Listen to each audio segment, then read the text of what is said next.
Hello students, good morning everyone. कैसे हैं आप सब लोग? आई होप आप सब अच्छे होंगे। चलिए, हम क्या पढ़ रहे थे? लर्निंग, है ना। लर्निंग मीन्स क्या होता है? लर्निंग की डेफिनेशन को अपन वापस से रिकॉग्नाइज करते, वापस से रिवाइज करते। ओके, सब मेरे साथ बोलना, है ना। चलिए, लर्निंग क्या होता है? लर्निंग मीन्स होता है, लर्निंग की जो डेफिनेशन है वो पहले अपन बोल लेते हैं। Learning is a modification of behaviour through experience and practice. Means learning क्या होता है? लर्निंग के द्वारा क्या होता है? पहले मॉडिफिकेशन होता है बिहेवियर का, और किसके थ्रू? एक्सपीरियंस एंड प्रैक्टिस के थ्रू। ओके, आ गया समझ में? लर्निंग में मॉडिफिकेशन होता है बिहेवियर का, किसके थ्रू? प्रैक्टिस एंड एक्सपीरियंस के थ्रू। ओके, चलिए अब इसके बारे में अपन जो थोड़ा बहुत रिव्यू है वो कर लेते हैं। इंट्रोडक्शन अपन ने देख लिया था, इसकी डेफिनेशंस भी है, वही है डेफिनेशन। प्रैक्टिस और ट्रेनिंग के थ्रू क्या होता है, जो अपना बिहेवियर है वो चेंज होता है। ठीक है, modification of behaviour through experience, ये डेफिनेशन है। लर्निंग के नेचर क्या क्या है? लर्निंग बिहेवियर को चेंज करता है ना। लाइफ लॉन्ग प्रोसेस है, यूनिवर्सल प्रोसेस है। लर्निंग के द्वारा लर्निंग जो है हेल्प करती है प्रॉपर ग्रोथ एंड डेवलपमेंट में। लर्निंग प्रॉपर एडजस्टमेंट में हेल्प करती है। ठीक है, प्रॉब्लम सॉल्विंग की एक मेथड है, और ऑर्गेनाइजिंग एक्सपीरियंस, सारे एक्सपीरियंस को ऑर्गेनाइज करती है। ठीक है, इसके टाइप से स्किल लर्निंग। स्किल लर्निंग मतलब कि कई तरीक़ों से अपन जो सीखते हैं, अलग अलग तरीके अपन अपनाते हैं सीखने के लिए, तो वो स्किल लर्निंग है।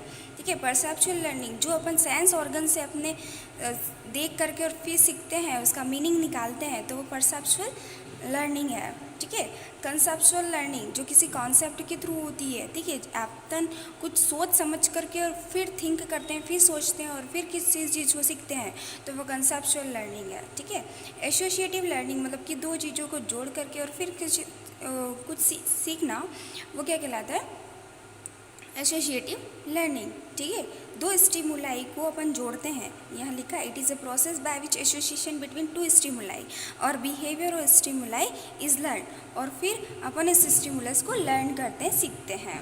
एप्रिशिएशनल लर्निंग। एप्रिशिएशनल लर्निंग मीन्स क्या होता है कि जो अपने पास अपन किसी चीज़ से एप्रिशिएट होते हैं ना, किसी चीज़ को अपन को प्रेरणा मिलती है, तो उससे अपने को क्या होता है, ज़्यादा से ज़्यादा सीखने का जो है फीलिंग होता है। ठीक है, feeling make the individual to learn more, ज़्यादा से ज़्यादा सीखने का इसमें क्या होता है, कॉन्सेप्ट होता है। ठीक है, नेक्स्ट एटीट्यूडनल लर्निंग, जो एटीट्यूड होता है उसके थ्रू जो लर्निंग होती है। एटीट्यूडनल मीन्स अपने को अगर कोई सराहना देता है लर्निंग के लिए, अगर कोई प्रेरणा अपने को देता है, सॉरी सराहना नहीं होता है, मतलब कि अपन माइंड सेट कर लेते हैं। एटीट्यूडनल लर्निंग मीन्स क्या होता है, जो अपन अपने किसी भी चीज़ के लिए अपन अपना माइंड सेट कर लेते हैं, अगर वो बुरी है या वो अच्छी है, तो उसके लिए अपन क्या कर लेंगे, अपना माइंड सेट कर लेंगे। ठीक है, तो वो क्या होगा, एटीट्यूडनल लर्निंग, है ना। वो पॉजिटिव हो या नेगेटिव हो, और एटीट्यूड टू टाइप का होता है, किसी का पॉजिटिव एटीट्यूड होता है, किसी का नेगेटिव एटीट्यूड होता है। ठीक है, तो वो जिस टाइप से उसका एटीट्यूड होगा वो इस टाइप से सीखेगा। ठीक है, एटीट्यूड मतलब कि आप अपने बारे में क्या सोचते हैं, है ना, अपने बारे में क्या फील करते हैं। जो आप फील करेंगे वही आप अपने बाहर में अपने पर्सनालिटी में शो करते हैं। ठीक है, एक्सटर्नल इन्वायरमेंट में आप शो करते हैं, जो आपके अपनी खुद के बारे में जो फीलिंग्स होगी वो आप बाहर शो करेंगे। ठीक है, types of learning, other types मैंने आपको लिखवाए थे। Trial and error learning, insight learning, observation learning and cognitive learning, ये भी अपन ने देख लिया था। ट्रायल एंड एरर लर्निंग क्या होता है, बार बार जो प्रॉब्लम्स जनरेट होती है और फिर उसके लिए अपन ट्राई करते हैं उस प्रॉब्लम को सॉल्व करने के लिए, तो ट्रायल एंड एरर लर्निंग है।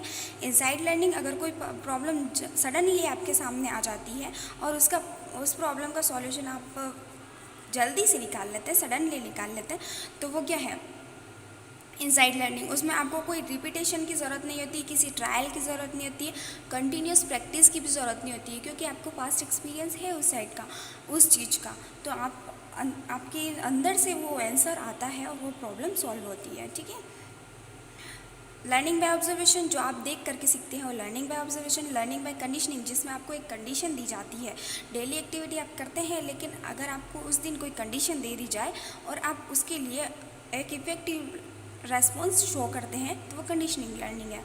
ठीक है, इसके बारे में इनके बारे में जो मैंने आपको बाद में लिखाए थे, ये ट्रायल एंड एरर लर्निंग वगैरह ये सारे जो है इनके बेस पर ही थ्योरीज बनी है ना, तो इसलिए आपको लिखाया है trial and error, insight, observation and condition, इनके ऊपर ही सारी लर्निंग की थ्योरी बनी हुई है। तो अपन बाद में थ्योरीज पढ़ेंगे तो ये काम आएंगे अपने। ठीक है, तो पढ़ना अच्छे से।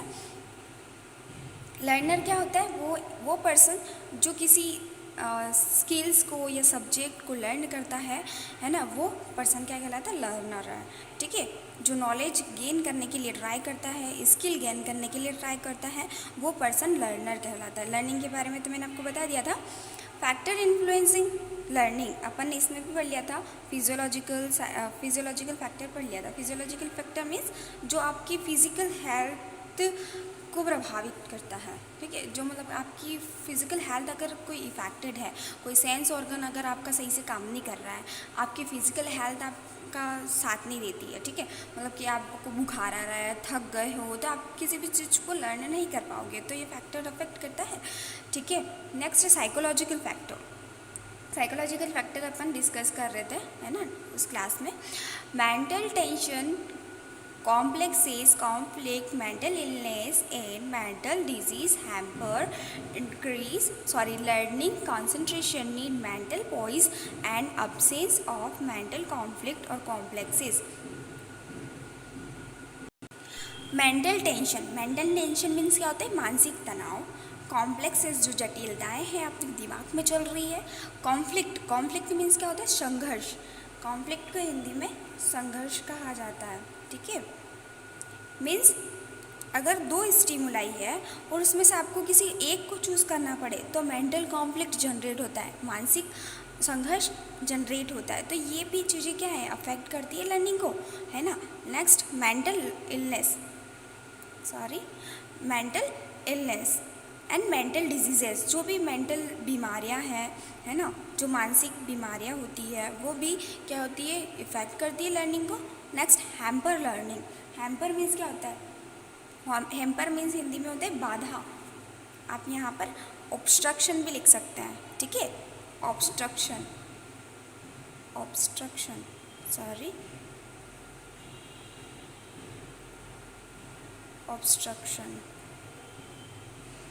ठीक है, ये सब क्या है? बाधा डालते हैं लर्निंग में। ठीक है, जो मेंटल इलनेस है, मेंटल डिजीजेस है, कॉन्फ्लिक्ट्स है, मेंटल टेंशन है, ये सारे फैक्टर्स हैं लर्निंग में बाधा डालते हैं, ऑब्स्ट्रक्शन लाते हैं। Concentration, need mental poise. Concentration ज़रूरी है मेंटल पॉइज के लिए। मेंटल पॉइज मतलब क्या होता है? संतुलन। पॉइज मतलब होता है संतुलन। संतुलन मीन्स आप यहाँ पर बैलेंस भी लिख सकते हैं, बैलेंस। ओके, मीन्स जो मेंटल बैलेंस बनाकर रखता है, जो मेंटल बैलेंस बनाने के लिए क्या? कंसंट्रेशन बहुत ज़रूरी है। And absence of mental complex, और मेंटल कॉम्प्लेक्स को ऑब्सेंस करने के लिए, मेंटल कॉम्प्लेक्सेस को ऑब्सेंस करने के लिए कंसंट्रेशन बहुत ज़रूरी है। ठीक है, इसके नेक्स्ट लिखे हैं मोटिवेशन एंड इंटरेस्ट। अगर आपके माइंड में किसी चीज़ का उद्देश्य है, किसी चीज़ को मोटिवेशन है, किसी कुछ चीज़ सीखने के लिए, है ना, तो आप उसके लिए लर्न करते हैं। अगर नहीं है तो आपको वो फैक्टर अफेक्ट करता है। ठीक है, इंटरेस्ट, अगर किसी चीज़ में आपको रुचि है ना, तो वो आप सीखने के लिए रेडी रहोगे। ठीक है, जिस चीज़ में इंटरेस्ट है, ऐसा तो नहीं है कि जिस चीज़ में इंटरेस्ट नहीं है पर्सन उसमें काम करता है, नहीं करता है, क्योंकि उसे इंटरेस्ट ही नहीं है। जिस चीज़ में उसे रुचि है वो उसी में काम करता है। ठीक है, तो अगर इंटरेस्ट नहीं होगा तो भी ये फैक्टर अफेक्ट करता है कि वो सही से लर्न नहीं कर पाता है। ठीक है, नेक्स्ट है success, praise and blame. Praise मतलब क्या होता है? प्रशंसा करना। ठीक है, तो किसी पर्सन की अपन उसको प्राइज़ देते हैं या उसकी प्रशंसा करते हैं तो वो अच्छे से सीखता है, अच्छे से लर्न करता है। ठीक है, और अगर आपने उसे ब्लेम कर दिया तो वो क्या सीखेगा? ब्लेम करने पर वो सीखता नहीं है, ठीक है। कोई भी स्टूडेंट हुआ, उसे आप ब्लेम करोगे तो उसे गिल्ट फील होगी, उससे भी सीखता है, लेकिन जब कब सीखेगा? जब उसे गिल्ट फील होगी, है ना। उसे अच्छा नहीं लगेगा कि मुझे ब्लेम किया है। बहुत सारे लोगों के सामने जैसे क्लास में टीचर डांट देती है, उसे ब्लेम करती है, तो वो स्टूडेंट क्या है, उसे गिल्ट फील होता है, और गिल्ट फील होगी तो क्या होगा? सीखेगा, है ना। तो दोनों चीज़ें भी ये क्या करती है? अफेक्ट करती है लर्निंग को। प्राइज़ भी और ज़्यादा प्रशंसा करना भी अच्छा नहीं है, ये भी फैक्टर जो है अफेक्ट करता है लर्निंग को। ज़्यादा मतलब आप किसी को ज़्यादा सक्सेस प्राइज़ दे रहे हैं तो वो लर्निंग नहीं कर पाता है, ठीक है। और मतलब कि ज़्यादा प्रशंसा भी नहीं करनी किसी को, ज़्यादा ब्लेम भी नहीं करना चाहिए, दोनों इक्वल होना चाहिए। Next, reward and punishment. Reward and punishment, reward means क्या था? इनाम, और पनिशमेंट तो आप लोगों को पता ही है ना। तो रिवॉर्ड मतलब कि आप किसी चीज़ के लिए किसी पर्सन को मतलब कि उससे लर्न करवाने के लिए, उसे सिखाने के लिए आप उसको कुछ इनाम दे रहे हैं, कुछ रिवॉर्ड दे रहे हैं, तो वो रिवॉर्ड हो गया। और अगर किसी चीज़ को वापस से उसे अगर वो सही तरीके से नहीं कर रहा है तो उसे वापस से पनिशमेंट देना, तो वो पनिशमेंट हो गया, है ना। जैसे एक एग्ज़ाम्पल लेते हैं, एक छोटा बच्चा है जिसे उसके पेरेंट्स ने बोला था कि आप पास हो जाओगे तो आपको एक मोबाइल देंगे, ठीक है। तो रिवॉर्ड दिया उसे, जब वो पास हुआ तो उसको एक मोबाइल दे दिया, है ना। चाइल्ड एग्ज़ाम पास होने के बाद उसे एक मोबाइल दिया उसके पेरेंट्स ने, ठीक है। उसके पेरेंट्स ने उसको मोबाइल दिया, लेकिन वो सही से पढ़ता नहीं है तो वापस से उसका मोबाइल उससे ले लिया जाता है, तो ये उसको पनिशमेंट दिया, ठीक है। तो लर्निंग के लिए आप रिवॉर्ड भी देते हैं और पनिशमेंट भी देते हैं, तो ये दोनों फैक्टर्स जो हैं अफेक्ट करते हैं लर्निंग को, okay. Next, environmental factor. Learning is disturbed by the bad working conditions such as distraction, noise, poor illumination, bad ventilation, overcrowding, bad seating arrangement and comfortable stay both at home and at school. School में हो या घर पे हो, comfortable arrangement, आपको seating arrangement नहीं मिला, over crowding है मतलब कि भीड़ भाड़ वाली जगह है, बैड वेंटिलेशन है ना। वेंटिलेशन मीन्स जो आपका इन्वायरमेंट है आसपास का वो खुला नहीं है, मतलब पैक इन्वायरमेंट रहता है तो उसमें आप पढ़ाई नहीं कर पाते हैं सही से, मतलब आप कुछ चीज़ अच्छे से सीख नहीं पाते हैं। नॉइज़ मतलब कि ध्वनि प्रदूषण होना, पुअर इल्यूमिनेशन मतलब क्या होता है? या तो इसका मतलब होता है रोशनी या प्रकाश, है ना, इसे इंग्लिश में हिंदी में कहा जाता है, ठीक है। Bed working condition disturb learning, और बेड वर्किंग कंडीशन के थ्रू भी आपकी लर्निंग जो है डिस्टर्ब होती है। मतलब कि आज आप कुल मिला के ये बात है कि आपका जो इन्वायरमेंट है आसपास का वो सही होना चाहिए, आपका सीटिंग अरेंजमेंट, वेंटिलेशन सही होना चाहिए, इल्यूमिनेशन सही होना चाहिए, ओवर क्राउडिंग नहीं होना चाहिए। ये सारी चीज़ें होगी तो ये अफेक्ट करती है लर्निंग को, ठीक है, डिस्टर्ब करती है लर्निंग को। तो ये फैक्टर है, इन्वायरमेंटल फैक्टर, है ना। ऑर्गेनाइजेशन सेटअप, अगर ऑर्गेनाइजेशन सेटअप सही से नहीं हुआ तो आपकी लर्निंग को इफेक्ट करता है। Presentation and organisation of material, अगर आपकी टीचर आपको पढ़ा रही है, वो सही से किसी चीज़ को प्रेजेंट नहीं कर रही है, उसके पास जो मटेरियल है वो आपको समझ में नहीं आ रहा है, तो आपको क्या होगा? लर्निंग करने में डिफ़िकल्टी होगी। अगर प्रोनाउंसिएशन सही नहीं है ना, बहुत सारे टीचर्स होते हैं या फिर बहुत सारा क्या होता है कि कुछ प्रॉब्लम है, तो अगर वो कुछ प्रोनाउंसिएशन कर रहे हैं तो क्या होता है कि अपन सही से पढ़ नहीं पाते हैं, सही से उसे सीख नहीं पाते हैं, ठीक है। लर्निंग बाय डूइंग, अगर आप कुछ करेंगे तभी सीख पाएंगे। लर्निंग के द्वारा करना, कुछ भी करना है जो सीखने के द्वारा, जो करके आप सीखते हैं, करने के मतलब कि कुछ भी काम करना और उसके द्वारा सीखना, तो लर्निंग बाय डूइंग है ना। अगर आप वो सही से वो काम नहीं करेंगे तो आप नहीं सीख पाएंगे, तो ये फैक्टर भी अफेक्ट करता है। Special method of learning and time setting, special method जो है वो यूज़ करना लर्निंग के लिए, सीखने के लिए, टाइम है वो टेस्ट करना कि कितने टाइम में अपन ये वर्क कर सकते हैं, कितने टाइम में अपन ये चीज़ सीख सकते हैं, तो ये भी टेस्ट करना है। और उसके बाद स्पेशल लर्निंग मेथड्स का यूज़ करना, तो ये सारे फैक्टर्स जो इम्पैक्ट करते हैं, ठीक है। Next, law of learning, learning के कितने लॉ होते हैं? लर्निंग जो है, लर्निंग के जो लॉ है मतलब नियम, अधिगम के नियम, इसे हिंदी में कहा जाता है अधिगम। लर्निंग को कहा जाता है अधिगम, अधिगम के नियम। ठीक है, ये किसने दिए थे? एडवर्ड थॉर्नडाइक ने दिए थे। ठीक है, प्राइमरी और सेकेंडरी 2 टाइप में इसने दिया है। First, law of readiness. Law of readiness means क्या होता है? जब आप तैयार हैं किसी चीज़ को सीखने के लिए, है ना, अगर स्टूडेंट सीखने के लिए तैयार होता है तभी उसे लर्न कराया जाए कोई भी चीज़। ठीक है, तो एक ये है law of readiness. Learning take place best when a person ready to learn, मतलब जो पर्सन रेडी होता है सीखने के लिए तभी उसे सिखाना चाहिए। If a person ready to act doing given him satisfaction, मतलब उससे, क्योंकि अगर वो लर्न करने के लिए रेडी है, तैयार है, तो उसे सेटिस्फैक्शन मिलता है ना, क्योंकि वो किसी भी काम को करने के लिए, किसी भी एक्शन को करने के लिए प्रिपेयर है ना। नेक्स्ट है learning of experience and practice. कोई भी चीज़ आप बार बार करोगे या बार बार उसकी प्रैक्टिस करोगे तो क्या होता है? अच्छे से आप सीख पाते हैं। We learn what we practise whenever activity is repeated it become easy to define learning take place through exercise and repetition. The learner should be provided with opportunity and practice and repetition. अच्छा, आपको class में class teacher आपको क्यों बोलती है बार बार पढ़ने के लिए?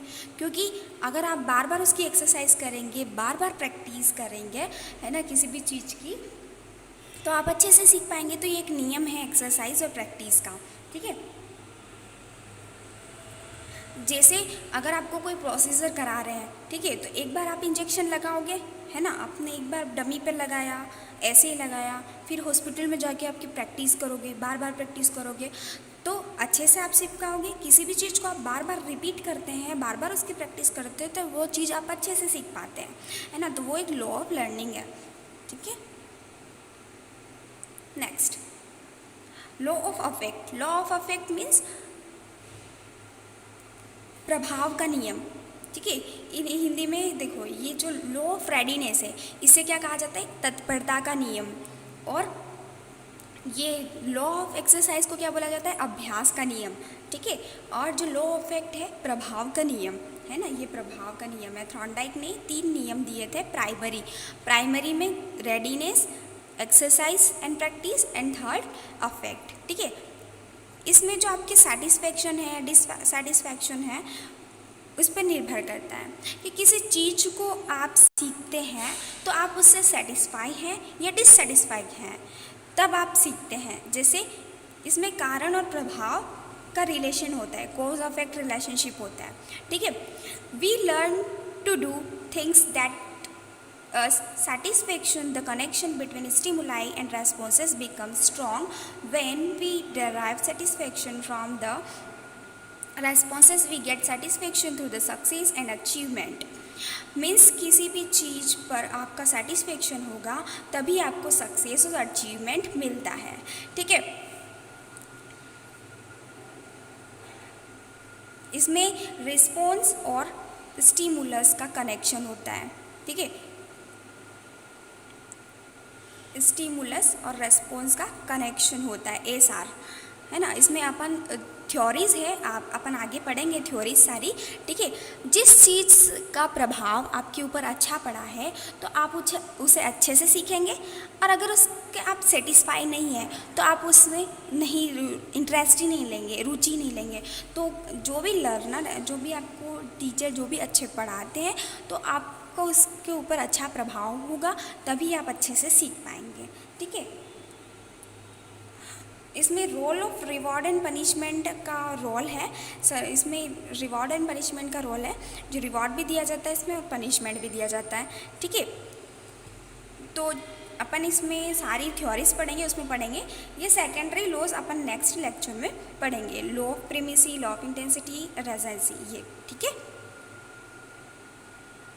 अगर यहाँ तक आपको कुछ समझ में नहीं आया तो वापस पूछ लेना। ओके, कोई भी डाउट हो तो क्लियरली बोलना और अपना नेम मेंशन करना यूट्यूब पर कमेंट बॉक्स में। ओके।